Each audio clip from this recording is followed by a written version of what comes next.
everybody.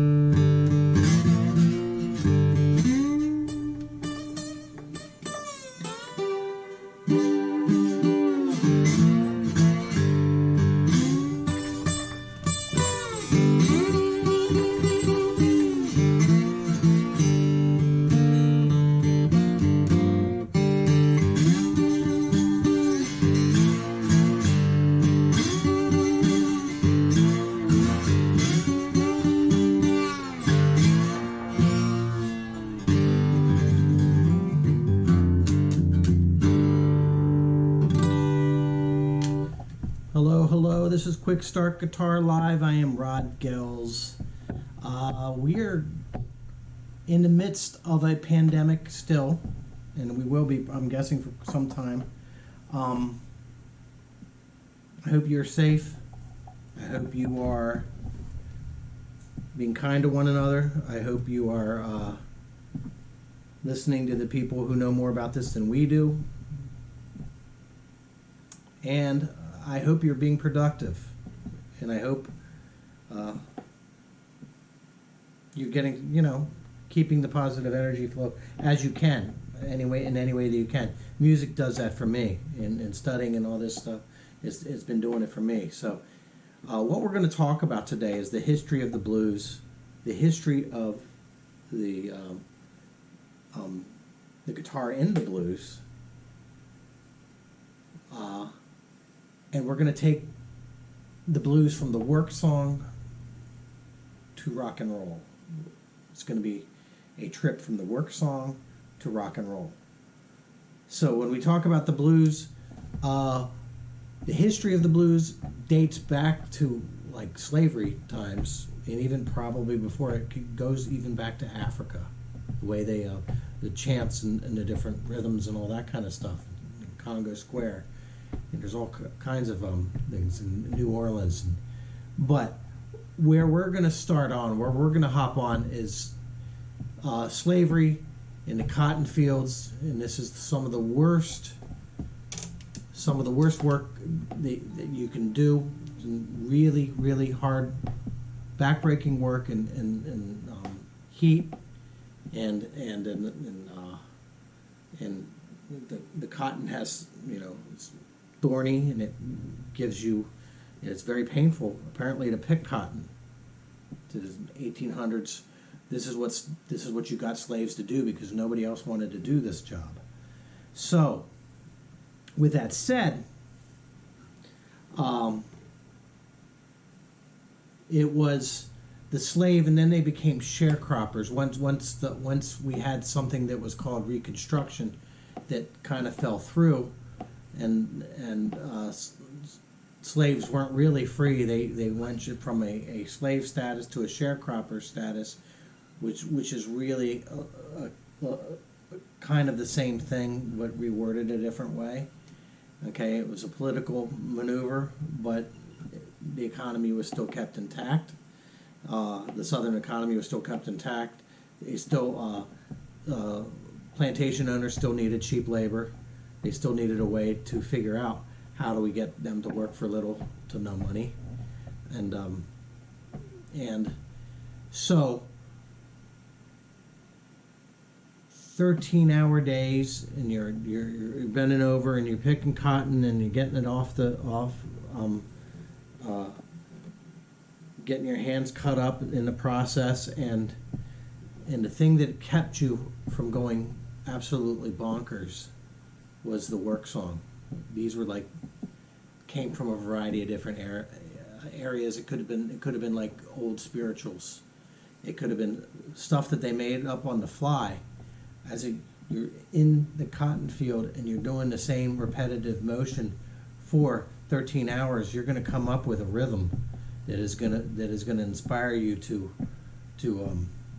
come up to sing a certain thing. This is what you do to keep from going bored, to going mental. I can't even imagine that kind of life. But anyway, so with that said,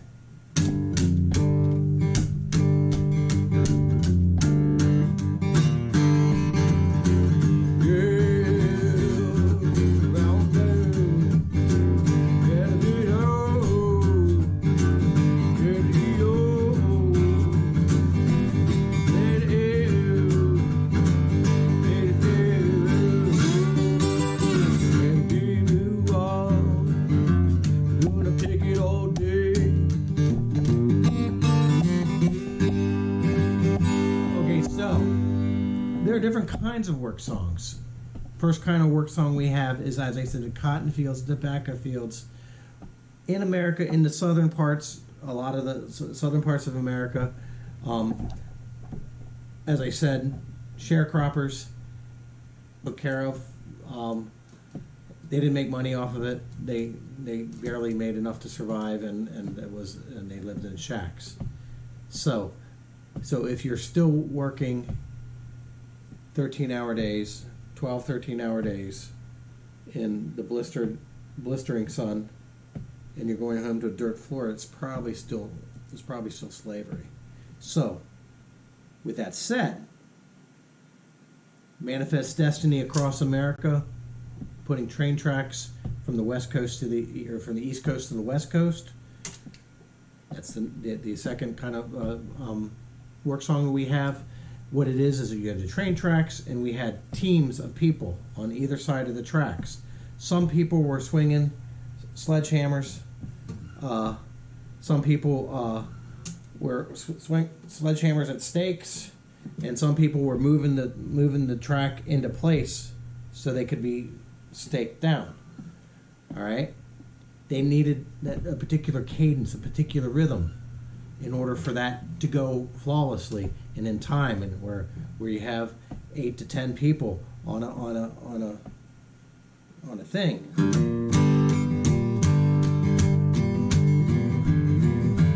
Okay.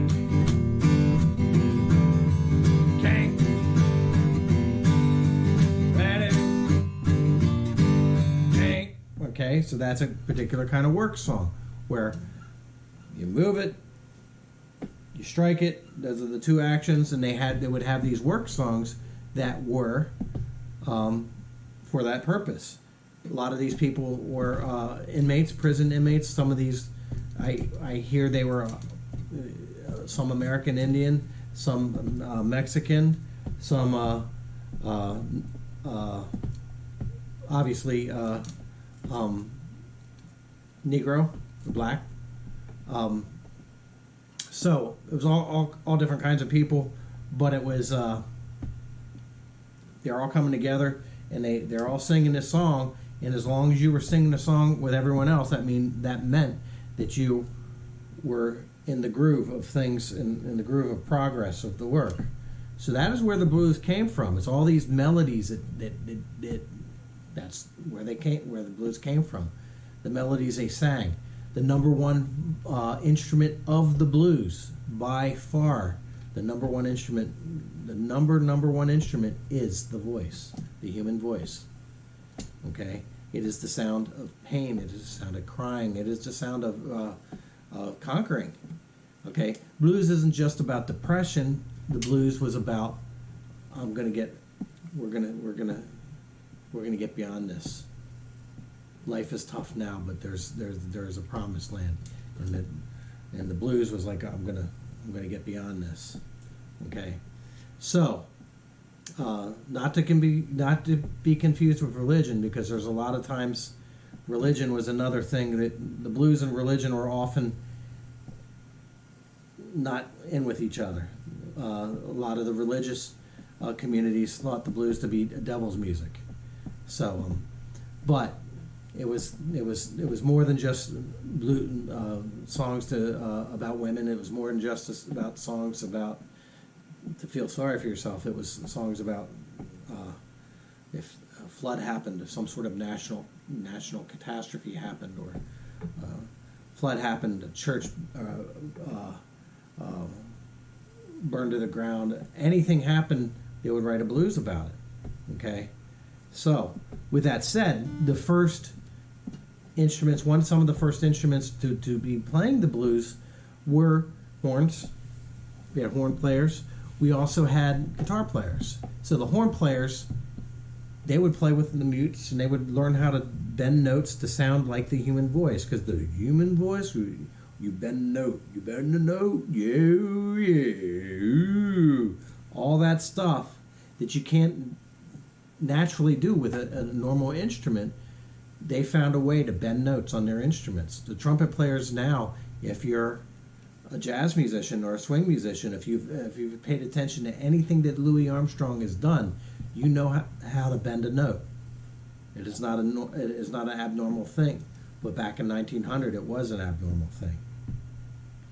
So, with that said, Europeans came over to America and they thought that the Africans playing in the pubs, and they had these trumpets that were tricked out, and they could bend these notes. They could do these impossible sounds, make these impossible sounds out of it. No, they weren't possible. They weren't possible. It's just it wasn't. We're coming from your culture. Our culture is a different culture. We're trying to go for a different sound, which is a blues thing. We want our own sound. And sound is not about being pristine. Sound is not about being crystal clear. The sound is not about sounding conservatory and ivory tower. The sound is about singing your truths. All right. Now, the first blues we're going to talk about past the earliest, like Buddy Bolden was an early blues pioneer and blues and jazz pioneer, making the sounds of the work song, bringing it to the pub and the improvised music. The Delta blues musicians from the Mississippi Delta were the next people to check out. When we say Delta blues, what we're really talking about is acoustic blues. These were acoustic blues players, and a lot of times these were acoustic blues players. In some cases, they were acoustic blues because there's no electricity to be found, to be had anywhere near this. Because a lot of these were the days when electricity wasn't all over America yet. Okay, so a lot of these people were sharecroppers, and they were.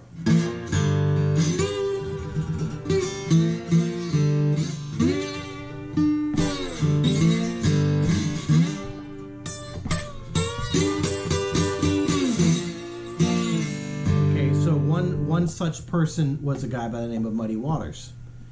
Muddy Waters, when he was first discovered, it was as a sharecropper playing and singing his blues on an acoustic guitar with a slide in an alternate tuning, most likely.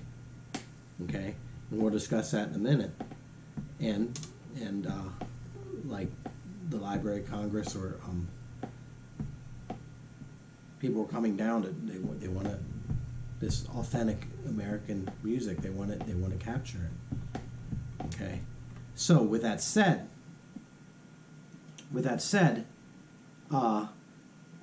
some blues musicians use two prominent tunings. They would tune a guitar to two prominent tunings, and the one we're going to talk about today, the one that we're talking about, is referred to as open G.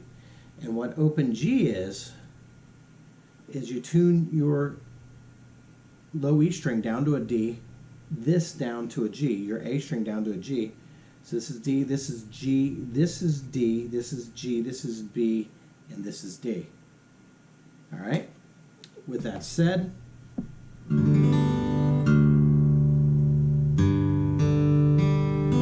it already sounds like music.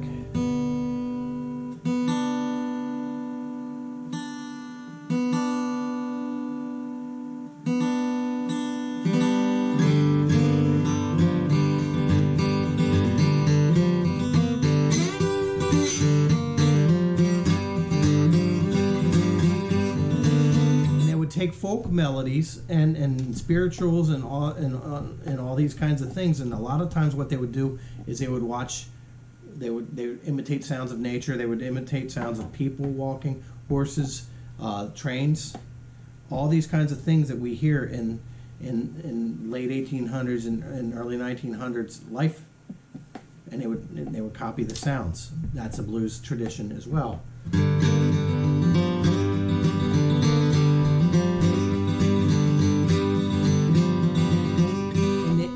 Open tunings, it made it really easy to have more than just strumming chords.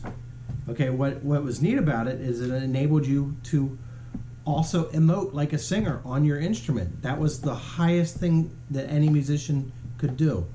When you had Buddy Bolden playing in Storyville, in New Orleans, he was playing these songs, and he was getting people up into this, and I say this spiritual fervor. It was everybody. He was King Bolden, and what he was doing, he was just taking that energy and that grit and that realness of the work song and applying it to the pain and the overcoming to his horn. The same that we have from the slide. What we do.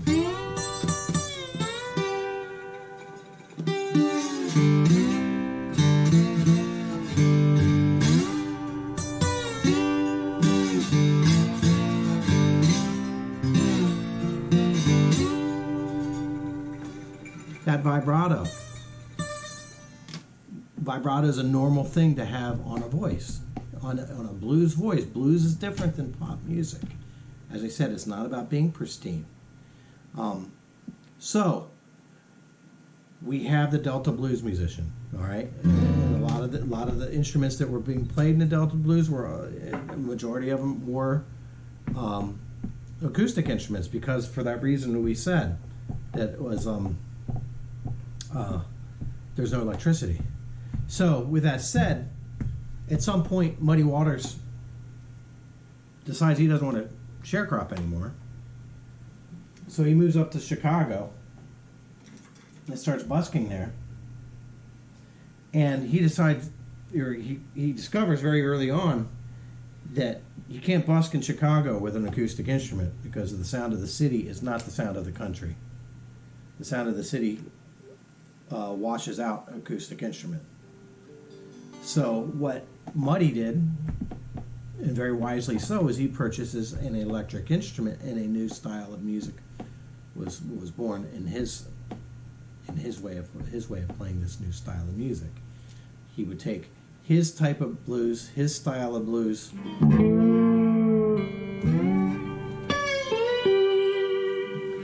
as soon as you take the Delta blues and you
celebration. It is taking the Delta blues and electrifying it, and then he would get a band. He would get upright bass first, and then eventually it turned into electric bass. You had piano. You had harmonica was the lead instrument in most cases, and then you had Muddy singing like Muddy sings. So Muddy was great. He had the voice, and he had the guitar playing, and he inspired all the important rock and roll musicians of the '60s. He was a main inspiration of a lot of the. If you listen to this, you have to hear that this is stuff that you have. Ride up on down, ride about out there.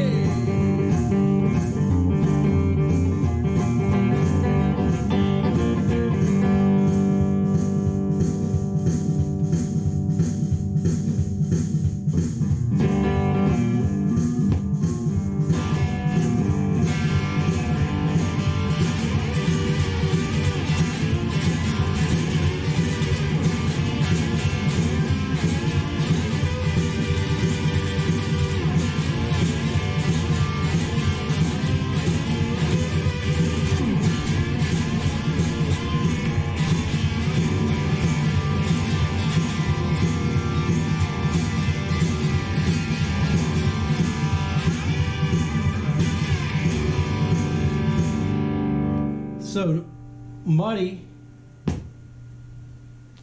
was the main inspiration for a young band of budding musicians from London named the Rolling Stones. They named their band after him. It wasn't until the late 60s that Keith Richards, their main guitar player and songwriter, discovered the open position that Muddy had played in, like the open G tuning, which is what we're talking about.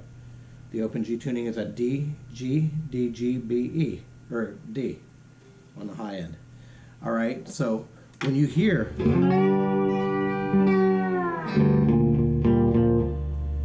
this is what you hear when you hear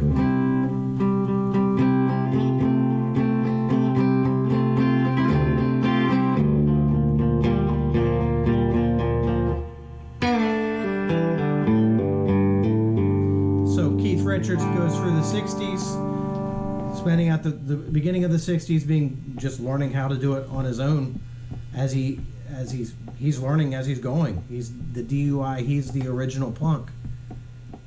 They weren't virtuosos when they started out. They were learning how to do what they did as they did it. So Keith Richards in the late as he grew up and he grew into different things, he did stuff other than rock and roll, other than Buddy Holly, other than the early Muddy Waters he knew. He discovered that slide tuning, and he also listened to lots of country music and lots of what he considered to be the real stuff. The Robert Jones was the real stuff.